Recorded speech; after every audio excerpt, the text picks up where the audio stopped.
Добро вечер и благослов Божи до сите слушатели. Се разбира кои што оваа вечер ќе ја слушаат емисијата Гласот на вистината. Почитувани слушатели, добро вечер и благослов Божи. Се разбира, ви посакувам на вистина се најдобро во вашиот живот. И Бог да ве чува, и Бог да ве благослови, и Тој да го води вашиот живот. Бог да го води и вашето семејство. Се разбира, тоа и волјата Божја. Бог сака да не води, како што таткото го води својот син. Бог сака да не води нас. И тоа е централната Божја мисла.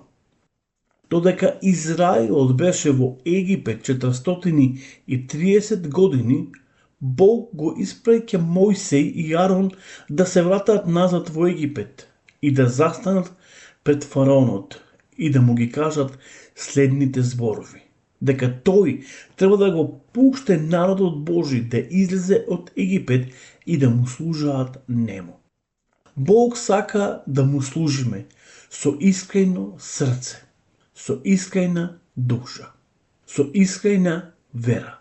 Тој сака да му служиме него и затоа тој не повикува. Почитувани слушатели, тој сака всушност да има комуникација и лично заедништво со секого еден од нас.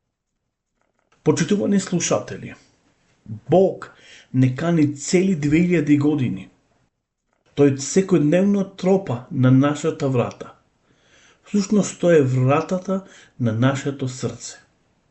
И Библијата вели дека Бог постојано тропа и ако некој го чуе гласот негов и ја отвори вратата, тој сака да вечера со него.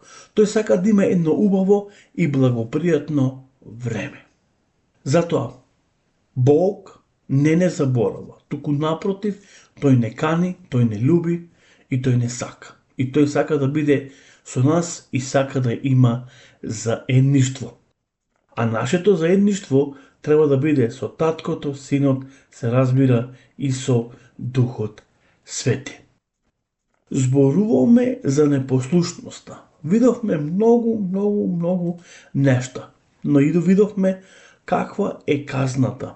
Од друга страна видовме дека човекот прави избор и носи одлука за себе си и за својот, се разбира, живот. И видовме неколку библиски примери кога човекот станува непослушен, како Бог се однесува со непослушните. Дали Бог останува пасивен или тој делува?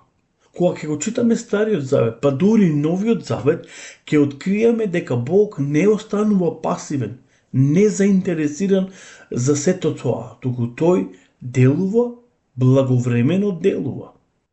Па дури некогаш Библијата вели дека оние што Бог ги сака, нив и ги кара. Знаете, понекогаш ние грешиме, но сепак Бог не сака.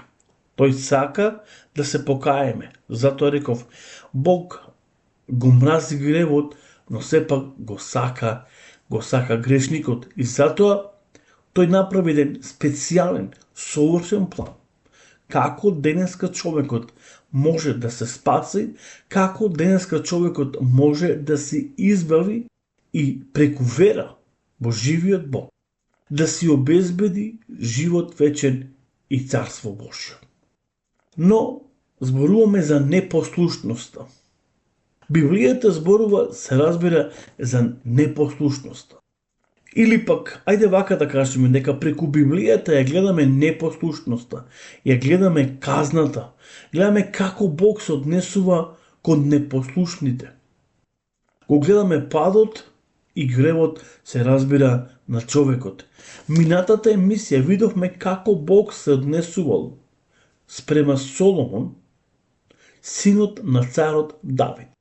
Дека Бог не останал пасивен, иако Господ го љубел Давид, го сакал Давид.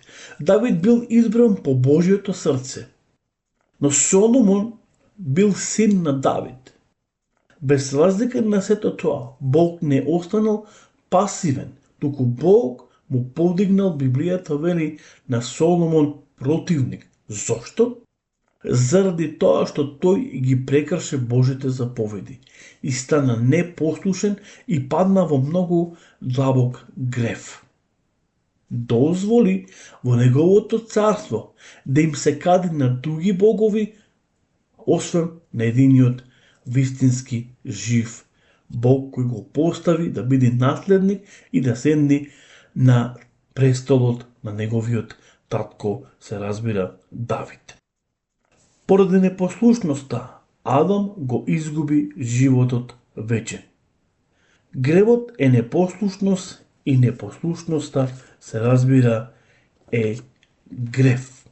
Губењето на вечниот живот. Иако читавме во првата книга на Мојсе, втората глава, првата книга на Мојсе, втората глава, видовме како Бог го предупреди човекот. Всушност го предупреди Адам. И му рече, и му заповеда Господ Бог на човекот велејки: од секое дрво во градината можеш да јадеш, освен онаа дрво за запознавање на добро и на зло. Од него не јади, зашто во оној ден кога ќе вкусиш од него и ќе умреш. Гледаме како Бог го предупредува првиот човек Адам. Потоа, што е тоа што можеме да видиме во третата глава, 19 стих? И еве што таму Господ, се разбира, ни зборува. Вели вака: со пот на лицето свое ќе јадиш леп, се дури не се вратиш во земја, од која си земен, зашто си земја и во земја ќе се вратиш. Потоа читаме од 22 стих од таа иста глава, трета глава, од книгата Создание, од 22 па се до 24 стих. И еве што ни вели словото на нашиот Господ и Спасител. И Господ Бог рече: ете, Адам стана како нас, знаејќи што е добро и што е зло. Но сега да не ја испружи раката своја и да земе пак од дрвото на животот и да вкуси, па за да заживее вечно. Тогашка Господ Бог го изгони од Едемската градина, за да ја обработува земјата која беше земен. Откако пак го изгони Адам, постави на исток пред градината херовим и огнен меч, кој се вртеше наваму и натаму, за да го пази патот кон дрвото, се разбира, на животот. Потоа ќе отвориме во таа иста книга Создание 5.5. Еве што ни вели словото, се разбира, Господово. Кога Адам наполни, се разбира, 930 години, Библијата вели дека Адам умре. 5.5. И сите денови што ги проживе Адам изнесуваа 930 години, а потоа и умре. Се сеќавате дека прочитавме дека Бог го предупреди Адам и му кажа: во кој ден ќе вкусиш, во истиот ден ќе умреш. Почитувани слушатели, еве можете да забележите од каде доаѓа смртта. Но може би многу често пати се запрашувате од каде доаѓа смртта, кој е изворот за смртта. Најчесто пати доаѓаме до одговор дека Бог е тој кој ја создаде смртта и затоа ние умираме. Но кога ќе го читаме Словото Господово, ќе откриеме дека човекот е тој кој ја избра смртта.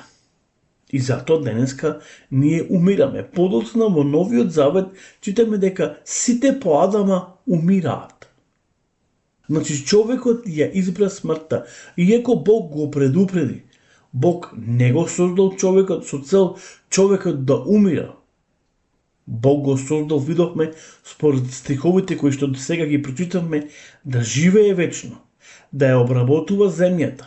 Затоа и Бог му создал рај, всушност му ја создал Едемската градина, за да може да ужива, да располага и да господари на се што Бог создаде.